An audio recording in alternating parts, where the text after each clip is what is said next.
je bouge. Et on avance droit devant. Vers l'arrière. Avancer, poser, séparer. Vers l'arrière.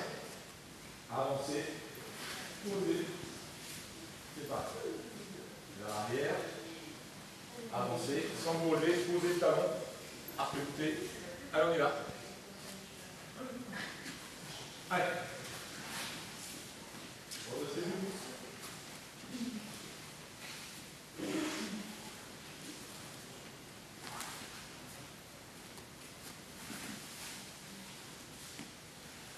Attention les mains. On va se mettre encore plus décalé.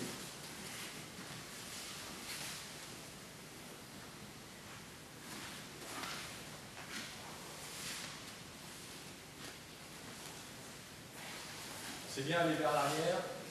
D'accord? Quand vous avez fini, aller vers l'arrière. Avancez, les mains suivent le sillage de la taille. Posez. Asseyez-vous. Transformez la technique. Voilà. Ne collez pas vos bras, hein. Soyez large.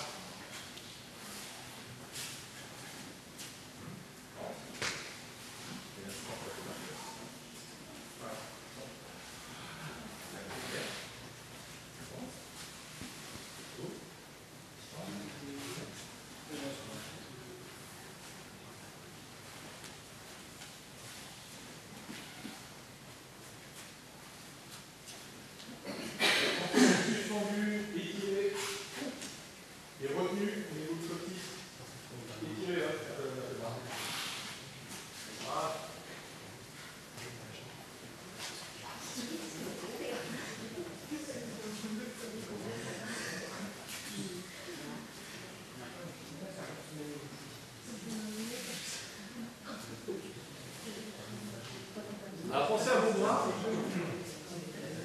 J'en vois qui ont les bras comme ça. Ne faites pas, je sais qu'on a entendu, c'est pas un renard, c'est une grosse main comme ça, et un petit truc comme ça. Ici. 1, 2. Large. 1, 2. À chaque fois. Et votre mouvement démarque les jambes. Jambes d'abord, buste ensuite, bras en dernier. Quoi dans les jambes? Cheville, genou, hanche, dans cet ordre-là. Cheville, genou, hanche. Taille, hanche, pardon. Taille, épaule, coude, poignet. D'abord les jambes, puis les bras suivent en fait. Et là, tranquille. On n'a pas besoin de les déplacer en France, vous voyez. Les bras suivent à condition de les lâcher. Si vous les retenez, ils ne suivront rien du tout. Vous voyez. L'intérêt du tai chi aussi, c'est de prendre conscience de son corps de manière un peu différente. Souvent, en externe, en tout cas, et après, c'est pour ça que les deux se rapprochent finalement. L'approche en général de l'externe est très marquée. Dans une décision, je donne un coup de poing, c'est là. Ah, voilà, bon, vraiment dans la décision marquée. Après, c'est plus instinctif. Vous voyez, on est moins crispé, on donne un coup de poing, c'est vraiment pas. Voilà, ça jaillit. Le tai chi, c'est pareil, pas avec la même vitesse. C'est-à-dire, ce n'est pas un mouvement que je veux absolument affirmer. En fait, le mouvement existe parce qu'il suit la courbe du corps. D'accord? Jambes, taille, bras, et les bras suivent. Un peu comme une calligraphie. Ouais. Quand on pose le pinceau, c'est pas. C'est voilà, souffler, bouger la taille et ça suit. Mais là, c'est la même chose. C'est vraiment exactement la même chose. Donc, c'est les jambes, et là, les bras vont suivre. Allez vers l'arrière, inspirez. Quand vous avancez, les bras, si vous les lâchez, ils suivent. Si vous ne les lâchez pas, voilà ce que ça fait. Ouais, ne les lâchez pas. Il faut vraiment tranquille, lâchez. Et les bras viennent se placer et accompagnent le mouvement. D'accord? L'image que je donne souvent du tai chi, c'est quoi? C'est pas, par exemple, pas ça. L'esprit, c'est pas ça. L'esprit du mouvement, c'est pas ça. C'est pas bien en force. C'est. Vous voyez ce que je veux dire? Et c'est pas ça. C'est d'impulser le mouvement. Montrer la direction. Et vraiment, métaphoriquement, c'est ça. Hein. C'est d'inspirer le mouvement. C'est comme si. C'est presque ça. Vous voyez ce que je veux dire? Voilà, c'est comme ça. Et pas je t'emmène de force à l'échafaud. D'accord? Ou je te pousse parce qu'il faut y aller. Voilà, c'est comme ça. Ouais, c'est correct. D'accord? Mais l'esprit du mouvement, c'est ça. Et si vous l'avez, souvent je sais que pour progresser, il faut avoir des images. Quand que celle-ci, elle est pas mal. Donc le mouvement, ne le tirez pas de force, ne le poussez pas non plus, laissez-le éclore. Donc c'est suggéré et laissez-le s'épanouir. Voilà. En contrôlant, c'est pas. Il y en a qui s'épanouissent tellement qu'ils à coup ils font.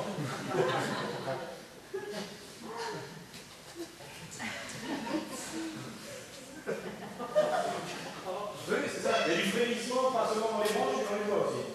D'accord? 1, 2. Voilà, tranquille. Descendez bien aussi. Hein. Soyez suspendus. Ça fait des choses, c'est sûr. C'est pas que les doigts d'ailleurs. Ce qui est important, on dit souvent ne soyez pas coupé du ciel. Coupé du ciel, c'est quoi? Je fais le mouvement, c'est comme si j'avais un fil là. Ça, c'est coupé du ciel. Ne soyez pas coupé de la terre. Je suis en train de m'envoler. Donc, c'est pour ça que je dis qu'il faut être suspendu. Il faut être suspendu, pas pendu. Il faut être retenu, pas entravé. D'accord? Il ne faut pas être entravé. Donc, il faut vraiment, voilà, les deux, tranquillement. Donc, la colonne vertébrale doit être étirée et vous faites bouger dans cet espace, sans vous relever. Exactement. On avance. Et là. Vers l'arrière. Et on avance. Vers l'arrière. Et on avance. Sans se relever. D'accord? Alors, et là. C'est parti. Allez. Ouverture. C'est parti.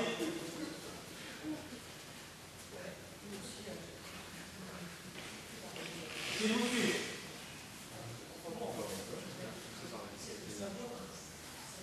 Concentrez-vous. C'est pas la langue qu'il faut travailler.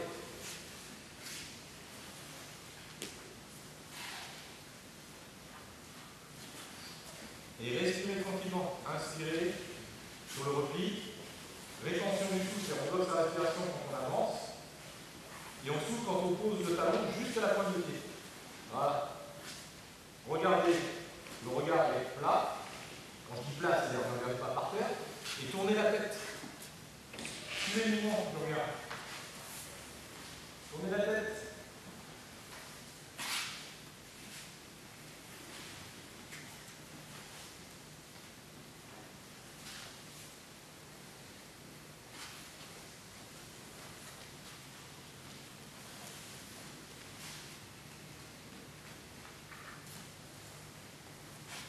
C'est mieux.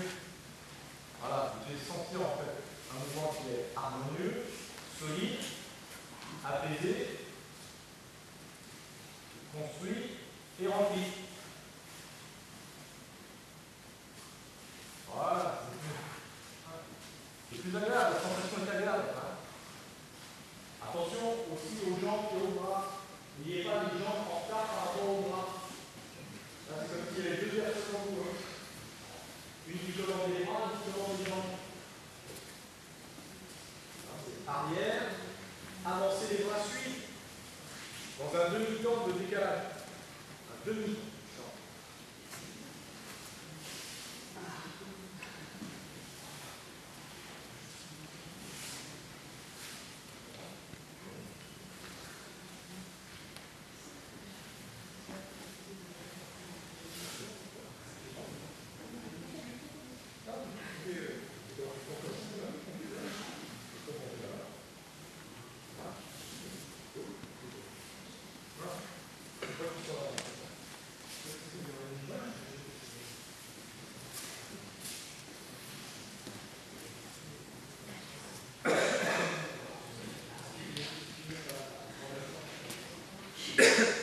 La hiérarchie des mouvements, encore une fois, jambes, juste, bras. Jambes, juste, bras. Il faut retenir ça. Encore une fois, théorie des ensembles. D'abord les jambes. Le mouvement est initialisé toujours par les jambes, puis le buste, puis les bras. Pas les bras d'abord. D'accord? C'est d'autant plus vrai quand on voit le mouvement. Ceux qui font du tai chi avec moi le savent très bien. Beaucoup de gens pratiquent en tai chi que la forme, exclusivement la forme. Et toujours la forme. Et encore la forme. La forme sans intention. C'est-à-dire, en fait, c'est comme si j'apprends à nager sur un tabouret, c'est aussi ridicule que ça. Vous voyez? Quand on connaît le sens martial du mouvement. En tout cas, on l'envisage et on le travaille. On l'explore un peu tout doucement. sans être vraiment pleinement efficace dans un premier temps, on comprend pourquoi il faut bouger comme ça. Parce que sinon, ça ne marche pas. Vous voyez ce que je veux dire? Techniquement, ça ne marche pas. On peut envisager, oui, alors tu me fais ça, tu me fais ci. Oui, à 2 à l'heure, je suis champion intergalactique. Hein. Vous voyez ce que je veux dire? Personne ne me vaincra. Mais quand ça fugue, là, c'est pas la même chose. Hein. Donc il faut vraiment relâcher le corps, et il y a une hiérarchie dans les mouvements, parce que sinon, encore une fois, ça ne marchera pas. La technique ne sera pas du tout efficace, voire même dangereuse. Donc, quand on bouge les règles, en fait, qu'on édite, et certains, beaucoup de profs l'oublient, ce que je dis, déjà, il n'y en a pas beaucoup qui disent ça, hein, mais en même temps, jambes, taille, bras. Pourquoi ça? C'est d'abord les jambes. En combat, c'est d'abord les jambes qui bougent. On absorbe, d'accord? La taille et les bras transforment. Comme on l'a fait dans les mouvements de Qigong tout à l'heure, c'est exactement la même chose. Si vous bougez d'abord les bras, vous allez être neutralisé. Vous voyez ce que je veux dire? Hier, quand on a travaillé les si je bouge d'abord les bras, il va neutraliser. Donc, les bras sont relâchés, c'est la taille d'abord. Enfin, pardon, c'est les jambes et la taille qui suit. Vous voyez? C'est vraiment lâché. Les jambes. Et en même temps, quand je ploie les jambes, je tourne la taille et je bouge les bras. Donc, c'est bien en dernier. Si je fais ça d'abord, il va sticker, ça ne marchera pas. Vous voyez? 1, 2. Si c'est lâché, on peut percuter. Mais c'est d'abord ça. D'accord? Et au niveau martial, c'est vrai. Comme hier aussi, quand on saisit. Si je fais. Tiens, ça ne marchera pas. C'est jambes. Là, c'est la taille. Hein? Jambes, la taille, ma main, et on a le bras. Et en fait, là, je l'ai fait comme ça. Je l'ai fait un peu à l'arrache. Hein? Jambes. Jambes. Ça, c'est plus efficace. D'accord? Donc, pourquoi je dis ça dans les mouvements? Parce qu'en application, c'est comme ça. C'est pas une façon de faire quand on fait la forme et une autre façon quand on fait en application.